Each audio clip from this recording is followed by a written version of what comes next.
People can judge for themselves if it's ridiculous or if it's okay or if it's workable. She told me about her success story as a polyandrist, if that's the right word. Then you're going to have mess. Absolute mess and absolute chaos. Yeah. She's got an STD. Oh. Yeah. Society will be in chaos and we all know it. Assalamu alaikum. Dear viewers, good morning, good afternoon, or good evening from wherever you are watching in the world. Welcome to another episode of our Navigating Polygamy series. And today I'm really excited to announce that I have with me my brother, Nazvi Karim. I call him Nach. And he's come to the UAE and he's spending some time with us. And we're going to discuss, of course, the subject of polygamy.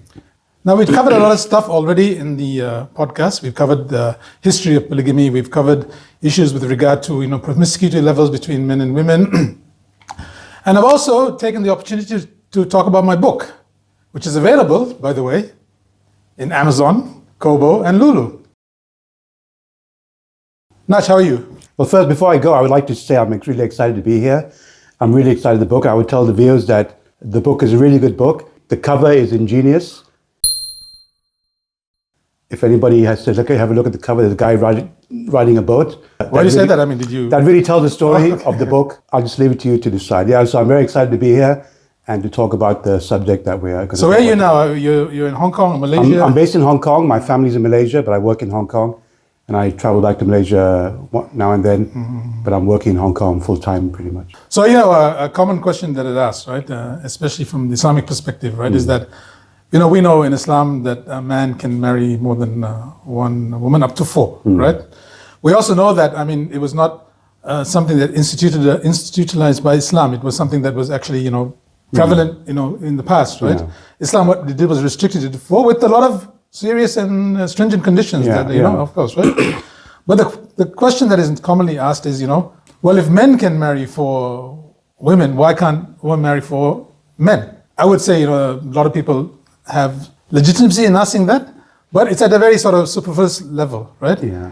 Now, we also discussed in previous podcasts, right, that, when we're looking at the society, the individual and the exceptions to the case is not always, how society is governed, right? Yeah. And we're looking at a macro level, okay? So before we go into the real meat of the exercises to show why it is really untenable for women to be married to more than one man, I want to tell you a story, actually, okay? So a couple of weeks ago, it could be about a couple of months ago, right? I was faced with the particular lady who we were discussing this issue in a little depth, and she kind of asked me, look, why is it the case that men can marry in your religion for and a woman can't, right? And she was quite critical about it, right? So I said to her, well, let me ask you a question. Would you want to be with four men in 1 week? And she stopped, literally stopped, And she said, no, I don't. So I said, well, that's why. What would happen if you asked that man the same question? it would be very different, I think. Very different, right? Yeah. So that's what I'm saying. I'm saying when we're looking at polygamy and we're looking at the wisdom that God, who is the one who legislated this particular institution, right? We have to understand that we can't always be we're not God, right? And there's something behind every kind of legislation that He does put for the humankind, right? Yes. And by the way, I also got a comment. The video I did where I was talking about my personal story, right? I did get a comment from one particular individual, obviously a lady, and she told me about her success story as a polyandrist. So what do you think about that? If there's a case where one woman has been successful in polyandry. I think there's always an exception to the rule. As you said, going back to what you said, Islam came, and at the time of the Prophet ﷺ, the companions didn't say, oh, wives, we can go get wives. No, they had wives. They had plenty of wives, more than four. They came to restrict it. When you look at the question, why men can have four wives and why the woman can't have more than four, at face value, it looks like it's a reasonable request. It's logically, you think, okay, it's equal, right? But if you really dig deep, if you really look at the situation and the manifestations of how that will work, well... Untenable. I would say untenable, but I would, if we can delve deep into it and maybe put it in diagrammatic fashion, people can judge for themselves if it's ridiculous or if it's okay or if it's workable. I don't know if anybody's seen the the drama series, the remake of Battlestar Galactica, there was this situation in one of the planets, I think it was, where they had this arrangement. It immediately made me think of this question that they asked. Okay. Now, this person who you said had two husbands with? Two husbands. Two husbands. Now, that's nothing compared to what the question is asked generally. You know, if you can have four, why can't I have four? That's the question. But let's talk about the situation that we are accustomed to with the man having four wives, right? What happens there is that a man can have only up to four wives, Yes. right? He can't have more than that. Right. And none of the women can have any husbands. Yeah. It's not equal. And we acknowledge that it's Yeah, not equal, not equal. right? Okay. But we believe, okay, that is equitable. Equitable, absolutely. Because of the way men and women are created, you know, their needs, their desires, their wants, you know, it's completely different, right? And if we were to look at equality, right, the creation of humankind and the genders are not equal, so why would the foundation of any law, a real serious law, be equal, right? Yes. What it needs to be and what it is equitable. Now, Yeah. sometimes people will be confused. They say, well, you know, okay, does equality mean equity or does equity mean equality? My contention is that equality does not necessarily mean equity. It could mean, but it not necessarily be the case. And there could be cases where, for example, in Islam, again going back to Islam, right? A man has to provide for all his four wives. If his wives were millionaires, they have no obligation to put a single cent into that marriage, right? Absolutely, Is that equal? That's not equal. But nobody talks about that. But it's not equal, right? Not equal, absolutely. But it's equitable, It's equitable. from our perspective, right? Yeah. Because this is the job that men have been traditionally doing since time immemorial, right? The provider, the sustainer, from a family perspective, right? And the one who puts basically food on the table to, you know. It's possible in an exceptional situation or a few situations that polyandry can work. We don't discount that fact, right? Or the possibility, right? But at a macro level now, because this is the important thing, right? Because if you're going to legislate, you're legislating at a macro level, right? You're not legislating at individual levels. Exactly, yes, right? yes. You're legislating at a macro level. So at a macro level, right, does polyandry or the equality of men and women marrying more than one spouse work? Okay, let's look at three situations. Okay, the first situation is one man, one woman, they're married.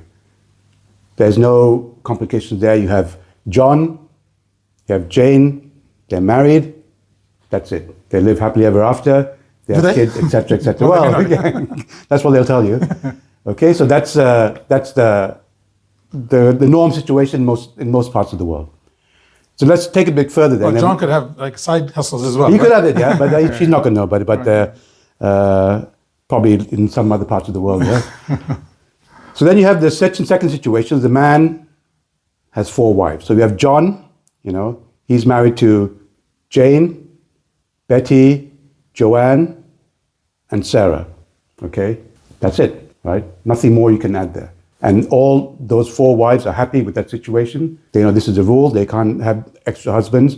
So they're happy with that situation. I think some people will contend that happy is not the right word for those four women, right? Yeah. They're acceptable on the situation. Yeah, they're acceptable. Yes. Okay, So that's the second scenario. That's the second scenario, right? And then it stops there. It stops there. There's and by the way, what about the consequences of children in those two situations? Exactly. Talk So about that a bit. you can. Well, I think if you talk about the children, it's very simple in this graph. You just add children. Add the name. You know, John has a child with Joanne. This line here goes to Joanne. No, it doesn't go to Betty. It doesn't go to Jane. And if he has a child with Jane, it doesn't go to anyone else but Jane, right? Yeah, but point is, child knows who his father is and who his mother is. Exactly. Right. Let's go to the situation that we've been talking about. The question of if a man can have four wives, why can't I have four husbands? And what will happen then? And before I go on to that, let me add that they ask this question, they don't truly want this. You know, they don't truly want four husbands. They don't want it. And I've spoken to enough women about this to know that they don't want this. Yeah, yes. Okay. So we have John. He's got four wives: Jane, Joanne, Betty, and Sarah. Now he can't take more than four wives. He can't have more than four wives. He's done. So he's done. Okay. So now you have Jane. Jane. She has three lines coming out of her, three more husbands: James, Jeff, and Ben. And then you have Joanne. She has three more husbands: Greg, Simon, and Steve. And you have Betty, right? She has three more husbands: Richard, Peter, and Dominic. And the last one, Sarah. She has three husbands: Brad, Imran, and Mo. We could at this point, but I won't because it's going to complicate things, say that each of those husbands has three more. But, you know, we'll stop it there for now, right? So what happens then? you live together, you have extended families, right? Each spouse spends 1 or 2 days with the other spouse to make it fair. So, they have to be equal in terms of their time, exactly, right? yes. So they have to make some sort of schedule for this because they all know about each other's situation, right? Yes. They'll make some sort of schedule. I don't know how to make that schedule, I've never been in that situation, so they will have it. So that schedule itself will be pretty complicated. Exactly. So let's say they've got a schedule that absolutely works, right? That they're happy with, everybody's happy with as they get that schedule. Betty, her mother is sick. So Betty says to John, "Can you take me?" John says no. So Betty goes to one of the other husbands, "Can you take me?" Because I said yes, okay. And the other one goes, no, I want to take you. I love you more than the other ones, right? So immediately we got a problem in something as simple as visiting your mother. Whereas if it was just John, there'd be no problem whatsoever. And then we have another situation here. Sarah, she's pregnant. So she has to basically talk to John and the other three and say, listen, we have to find who the father is. As far as I know, I think it takes 8 weeks before an in vitro DNA test can be done to determine the DNA, right? So, well, that's in current times, right? That's in current times. If you go back in time where there's no such thing as DNA tests, right? Yeah. Not only go back in time, in some places in the world where they do not have these things, right? Yes, exactly. To test is not an easy thing. So then they have to wait 8 weeks, right? So what they do in this what happens in this 8 weeks, right? Okay, that they have to wait for. And meanwhile, each of the husbands have got 3 other wives to deal with, right? And at the same time, Sarah has 4 husbands to deal with, right? And then so they find out after 8 weeks that John is the father, right? Now we have another problem, right? What's that problem? Well, the problem is she's got another 7 months with this kid in the stomach. Where does she stay? Where does she stay? Who takes care of her? Who takes care of her? What does the other husbands do? Do they have equality in time? Can they have time with her? Will the father allow time with them? And then when it comes to the actual birth, there's 2 months postpartum when they can't. Yeah, right. Yeah. One of the husbands particularly loves Sarah, more than other wives, and he wants time with her, but he can't because not in advance, and she's having the child with some other man. So we have that situation. Okay. So then another situation we have Joanne. She's got an STD. Oh. Yeah. How did she get it? We don't know. No one's blaming anybody, but the whole shebang has to stop right there because no one can do anything because the doctor said, listen, until we find out what's happening here, none of you are safe. And no one can engage in the whole thing stops. Right? Exactly, yes. So, there's all that stuff, right? And then because of that, right, one of the husbands wants to divorce Joanne, right? But the other one stay together.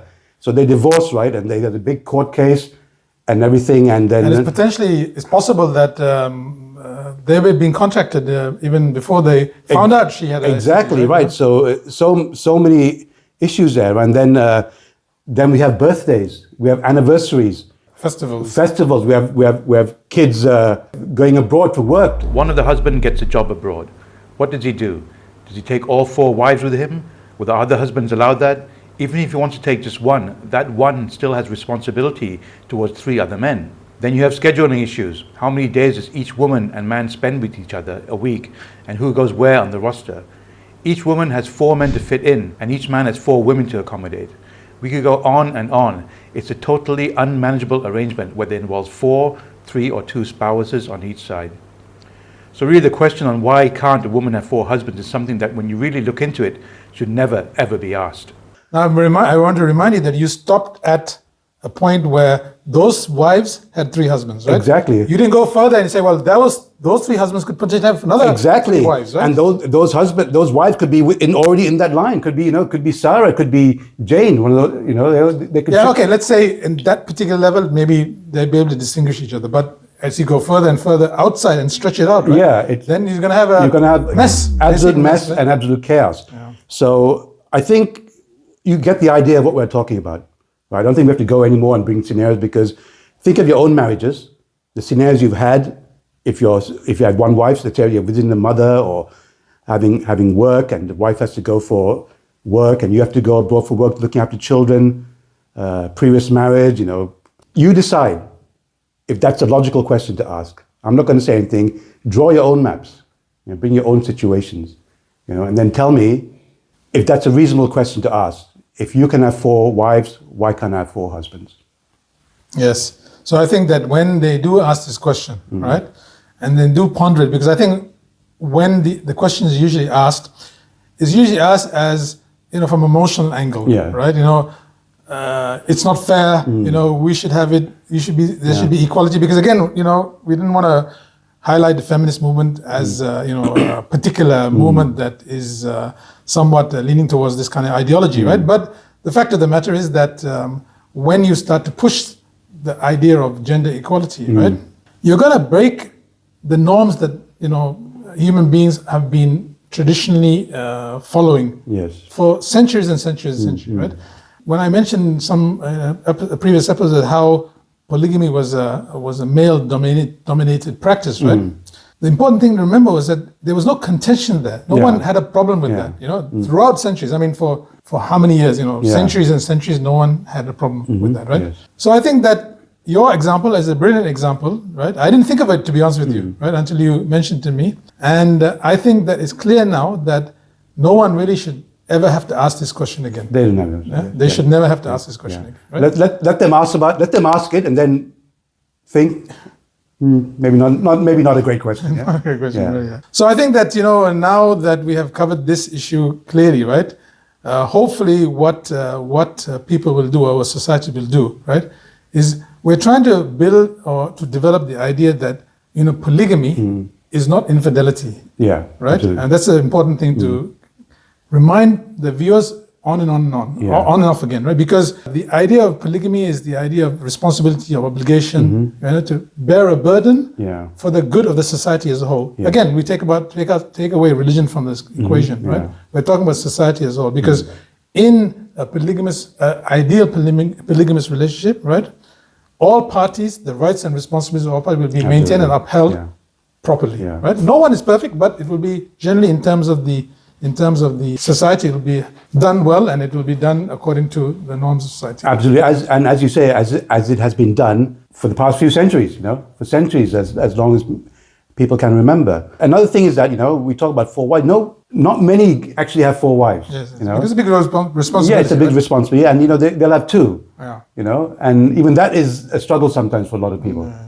So it's not like someone goes, oh great, let me start looking for 4, right? It's not like that, and a lot of them are happy with 1. Yeah, we talked about that in previous episodes. So what I'm saying is that I think the reason for this podcast and this explanation is that the women's question, why can't we also do this, I think has been made obsolete by these arguments we've had today. Right? Even if they say not 4 wives, 4 husbands, even 3 wives, 3 husbands, 2 wives, 2 husbands. And even if in that scale, it's also a complicated maze will appear, at some point, right? And it'll just go on, and then it'll just affect society in a very detrimental way. Absolutely, and society will be in chaos, and we all know it, right? And I've had conversations with women, and they've asked me this question. I said, well, men desire it more, and she said, no, I desire it well. And she went on scenarios where she would do this and this and this, and I know she wouldn't do that, but just to argue the point. She would say I'd like to do this. I've done this before, but I know she hasn't. And then if she had, he's talking about micro level, we're talking about individuals. Right? Now we're looking at the bigger scale, as we said, the societal level, and how unpractical and impractical it is at a society level. Absolutely, right? And this is the showcase in your illustration very clearly. Absolutely, yes. So, dear viewers, I hope that this kind of quells that question completely. And I hope that you will join us for future episodes where we'll discuss polygamy and all the nuances that come with this particular lifestyle. Thank you for joining us, and see you soon. If you like this video, make sure to subscribe to our channel and follow us on Facebook and Instagram.